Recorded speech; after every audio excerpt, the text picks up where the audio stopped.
रात के करीब 2 बजे का वक्त रहा होगा जब माता वैष्णो देवी के मंदिर में दर्शन के लिए श्रद्धालुओं की भारी भीड़ इकट्ठा हो चुकी थी। लोग लाइन में लगे थे।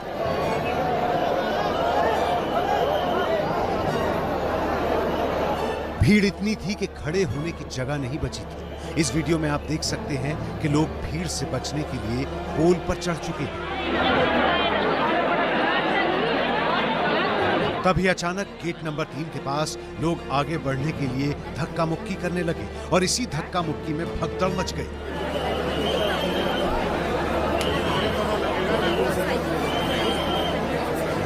देर रात करीब 1:15 बजे लोग एक दूसरे पर गिरने लगे। सुरक्षा में मौजूद वॉलंटियर सीटी बजाकर रास्ता खाली करने की कोशिश कर रहे थे, लेकिन इस दौरान 2 दर्जन से ज्यादा लोग भीड़ के पैरों के नीचे दब गए।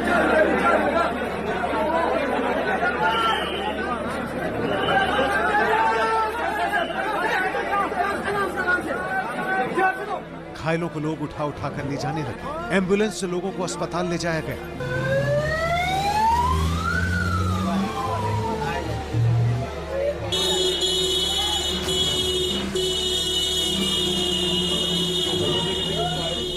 लेकिन तब तक मानो बहुत देर हो चुकी थी। देवी माता के मंदिर में साल के पहले दिन आशीर्वाद लेने पहुंचे 12 लोगों की मौत हो गई, जबकि 15 लोग जख्मी हो गए। प्रधानमंत्री नरेंद्र मोदी ने हादसे पर दुख जताया है। सबसे पहले तो मैं माता वैष्णो देवी परिसर में हुए दुखद हादसे पर शोक व्यक्त करता हूं।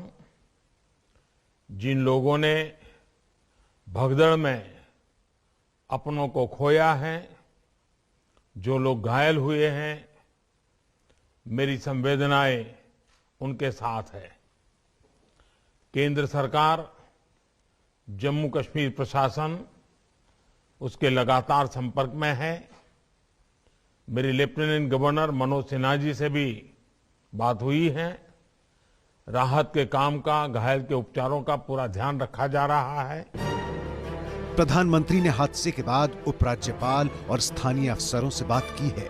केंद्रीय मंत्री जितेंद्र सिंह और डीजीपी दिलबाग सिंह ने कटरा में घायलों से मुलाकात की और घटना की जानकारी ली। एबीपी न्यूज की टीम सबसे पहले घटनास्थल पर पहुंची। हमारी टीम ने श्रद्धालुओं से बात की। बहुत से लोग ऐसे मिले जो दर्शन किए बिना लौट रहे थे। बातचीत में खुलासा हुआ कि श्राइन बोर्ड ने भीड़ से निपटने के इंतजाम नहीं किए थे, जिसकी वजह से लोगों की भीड़ मंदिर के पास जमा हो गई और फिर भगदड़ के हालात पैदा हुए। मेरे साथ 2 लोग थे, एक की डेथ हो गई है, एक को फ्रैक्चर हुआ है। उनको करीब 1 घंटे बाद जब होश आया है तो उनका फोन लगा है, तब उनको कॉल किया मैंने, तब उनसे मेरी बात हो पाई। ऊपर तो सर जो मैंने देखा था 3-4 बॉडीज थी, जिसमें से 2 आ चुकी हैं, 2 शायद अभी आई हैं। जो हमने देखी थी 4 बॉडीज।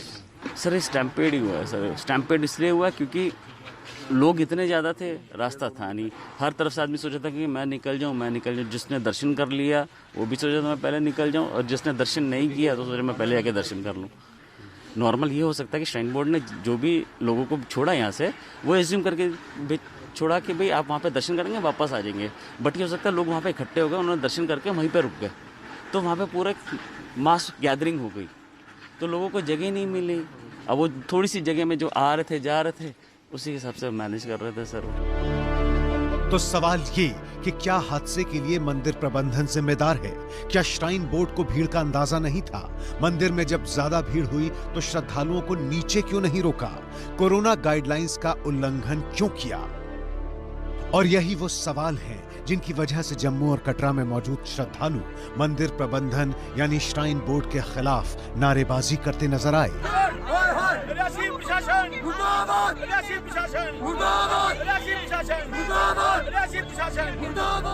अब जब भीड़ को लेकर श्राइन बोर्ड पर सवाल उठ रहे हैं तो सरकार भी दर्शन के तरीकों को बदलने पर विचार करने की बात कह रही है। वहाँ पर बहुत ज्यादा भीड़ होने के कारण और विशेषकर कुछ एक सालों से एक नया ट्रेंड आया है कि युवा न्यू ईयर ईव पर दर्शन करना प्रेफर करते हैं, जिसके परिणाम स्वरूप ये तब्दीली हुई। लेकिन प्रधानमंत्री ने आरंभ से ही जब से सूचना प्राप्त हुई है, स्वयं इसका जायजा ले रहे हैं। निरंतर हमारा संपर्क बना हुआ है। वहाँ के जो चीफ एग्जीक्यूटिव ऑफिसर है ट्रस्ट के रमेश कुमार जी, पुलिस अधिकारियों से भी भविष्य में इस प्रकार की घटना ना हो उसके लिए क्या व्यवस्था की जानी चाहिए, क्या विकल्प होने चाहिए, इस समय उस बात पर भी विचार करना अनिवार्य है। शुरुआती जांच में ये बात सामने आ रही है कि दर्शन के लिए एक दिन का कोटा जहां 25,000 लोगों का है, वहीं घटना के वक्त मंदिर परिसर में 50,000 से 60,000 लोग मौजूद थे। मंदिर हादसे में जिन लोगों की जान गई है, उनकी उम्र 24 से 35 साल के बीच की है। मरने वालों में दिल्ली के विनय, गाजियाबाद की श्वेता, गोरखपुर के अरुण प्रताप शामिल हैं। बीए कर रहे हैं। कौन सा साल में बीए का? तो जम्मू में जो हादसा हुआ, क्या उससे टाला जा सकता था? ये बड़ा सवाल लगातार बना हुआ है। ग्राउंड जीरो पर हमारे साथ हमारे सहयोगी जैनेंद्र मौजूद है, उनके पास चलते हैं। जैनेंद्र, सवाल तो कई हैं, लेकिन सबसे बड़ा सवाल ये है कि जिस कदर यहाँ पर भीड़ बढ़ रही थी, ये कहकर तो अपना पल्ला झाड़ा नहीं जा सकता कि अंदाजा नहीं था इतनी भीड़ हो जाएगी। वैष्णो देवी दर्शन करने वाले शख्स की पर्ची कटती है, बाकायदा रजिस्ट्रेशन होता है, तो प्रशासन चाहता तो नीचे ही भीड़ को रोक लेता। बिल्कुल प्रतिमा, जायज सवाल है। और त्योहारों के दिन और खास तौर पर 1 जनवरी को बड़ी संख्या में श्रद्धालु माता के दर्शन करने के लिए आते हैं। भीड़ आए लगभग हर महत्वपूर्ण दिन वैष्णो देवी में काफ़ी ज़्यादा होती है और 1 जनवरी को तो वैसे ही ज़्यादा होती है। तो प्रशासन को इसकी तैयारी करके रखनी चाहिए थी और किसी भी अनहोनी को टालने के लिए या स्थिति को काबू में करने के लिए इंतज़ाम करने चाहिए थे, लेकिन वो इंतज़ाम नहीं थे। और यही वजह है कि 12 निर्दोष लोगों को अपनी जान गंवानी पड़ी जो माता के दर्शन करने के लिए आए थे, वो अब इस दुनिया में नहीं है। फिलहाल प्रतिमा, मैं तस्वीरें आपको कटरा की दिखाना चाहूँगा कि हादसा हुआ, महामारी का दौर है, लेकिन आस्था इन तमाम चीज़ों पर भारी है और अभी भी लंबी कतार है दर्शनार्थियों की, श्रद्धालुओं की, जो माता के दर्शन करने के लिए चढ़ाई शुरू कर रहे हैं। तस्वीरें हम आपको दिखा रहे हैं कटरा में उस जगह की जहां से कि माता वैष्णो देवी के दर्शन के लिए लोग चढ़ाई शुरू करते हैं।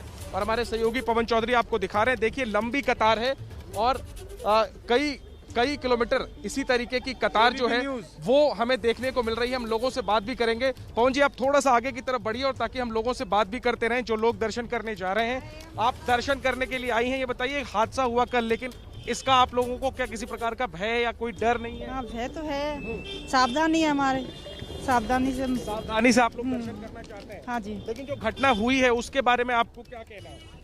ऐसा गलती नहीं होना चाहिए, ऐसे भगदड़ एक साथ नहीं मचानी चाहिए। तो जो भगदड़ हुई जिसकी वजह से इतनी बड़ी घटना हुई, लोगों से बात करते हैं। ये बताइए, जो भगदड़ हुई रात को जिसकी वजह से 12 लोगों की जान गई, आपको क्या लगता है किसकी जिम्मेदारी है? मैं तो बता नहीं सकता। मैं आपको जानकारी है या नहीं? नहीं, मेरे को जानकारी। आपको जानकारी नहीं है?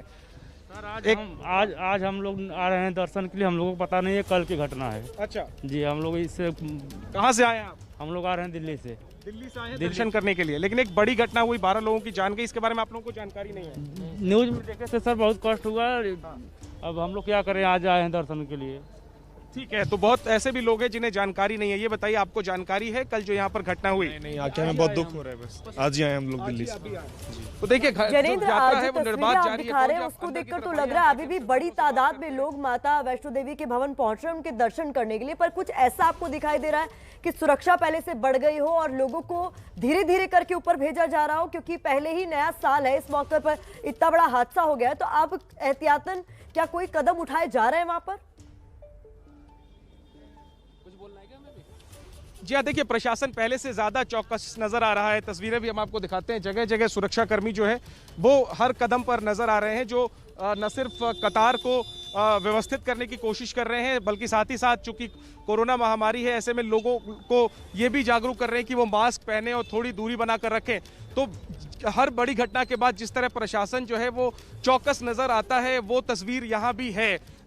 लेकिन लोगों की जो कतार है, लोगों की जो भीड़ है, वो लगातार बढ़ती चली जा रही है। श्रद्धालुओं का तांता जो है वो लगा हुआ है, तो उस कतार को नियंत्रित करने की और लोग व्यवस्थित तरीके से अंदर जा पाए, इसकी कवायद प्रशासन कर जरूर रहा है। और ये कवायद जो है वो पहले भी चलती है और रोजाना चलती है, लेकिन जिस जगह दर्शन के लिए लोग इकट्ठे होते हैं, यानी वैष्णो देवी भवन, जहां पर कि कल रात हादसा हुआ, वहां पर जब भीड़ काफी ज्यादा इकट्ठी हो गई, उस भीड़ को काबू प्रशासन जो है वो नहीं कर पाया। और बताते हैं कि दो गुटों में आपसी विवाद हुआ शुरुआती तौर पर जो जानकारी है, और इसके बाद जो स्थिति बिगड़ी फिर वो काबू में नहीं आई। और आप देखिए पवन जी, जरा दिखाइए किस तरीके से लोगों की कतार जो है वो आए चली जा रही है और जय माता दी के नारे गूंज रहे हैं और लोग लगातार दर्शन करने के लिए जा रहे हैं। प्रशासन तो तस्वीरें दिखा रहे हैं जैनेंद्र ग्राउंड जीरो से, जहां पर हादसे के बाद दर्शन रिज्यूम कर दिए गए, यानी वापस दर्शन शुरू कर दिए गए हैं और लोग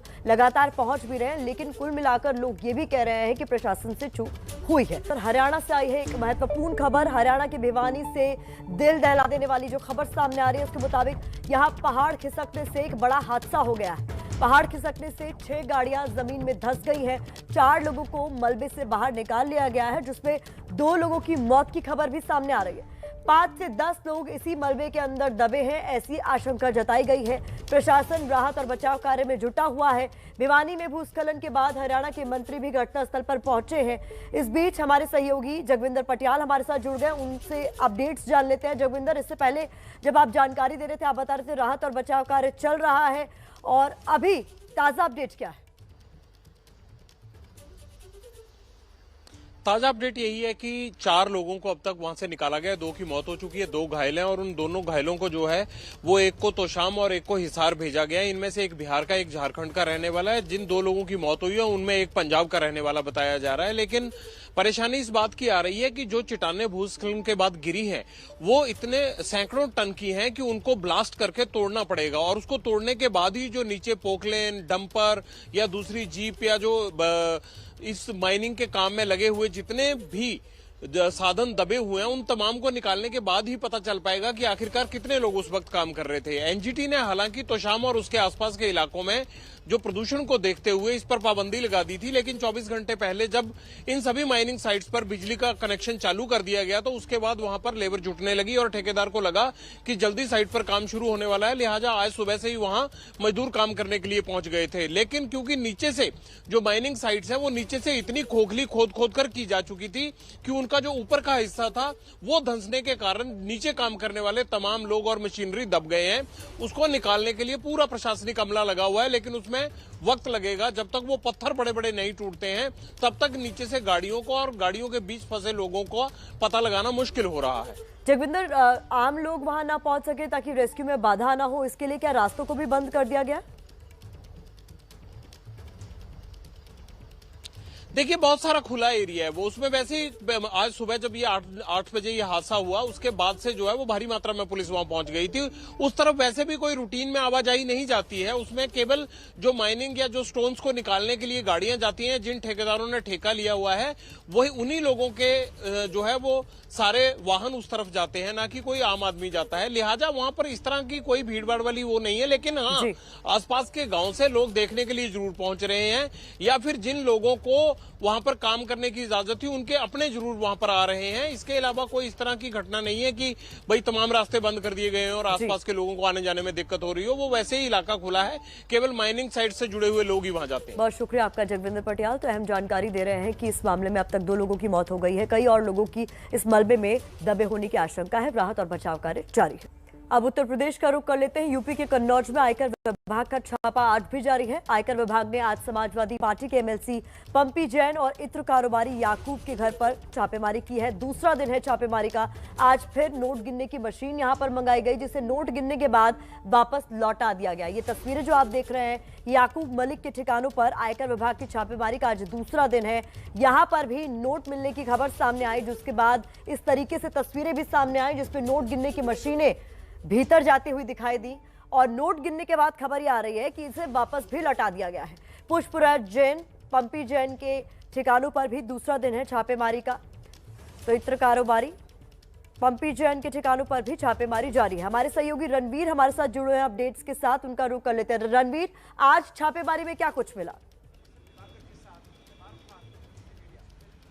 देखिए, ये छापेमारी कल सुबह शुरू हुई थी और 2 जगहों पर, पंपी जैन के यहाँ और इसके अलावा मलिक मियाँ के यहाँ। मलिक मियाँ के बेटे फौजान मियाँ फिलहाल इस वक्त SBI बैंक में बैठे हुए हैं, और ये जो SBI बैंक है यहाँ लाने की वजह ये है कि फौजान के घर से जो कैश बरामद हुआ है वो बहुत ज़्यादा नहीं है, चूँकि जो फौजान का कारोबार है इत्र का वो बहुत बड़ा है, विदेशों तक में सप्लाई होती है। ऐसे में इस जगह पर जो कैश बरामद हुआ है उसको कैश को और फौजान मियाँ को लेकर के जो इनकम टैक्स के अधिकारी हैं वो पहुंचे हुए हैं। इससे पहले बताया आपको एक मशीन मंगाई गई थी, उस मशीन से करीब 4 घंटे तक कैश की गिनती हुई और इसमें 2000 के भी कुछ नोट्स हैं, 500 के नोट्स हैं, 50 रुपए के भी नोट्स हैं। तो कैश की बरामदगी लगभग 2.5-3 करोड़ या 4 करोड़ इसी के आसपास हुई है।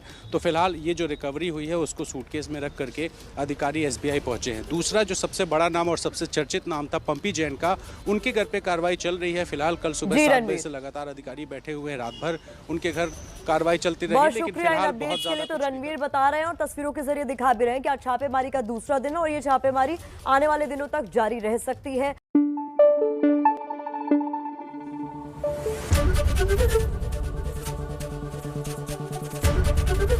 ABP न्यूज आपको रखे आगे।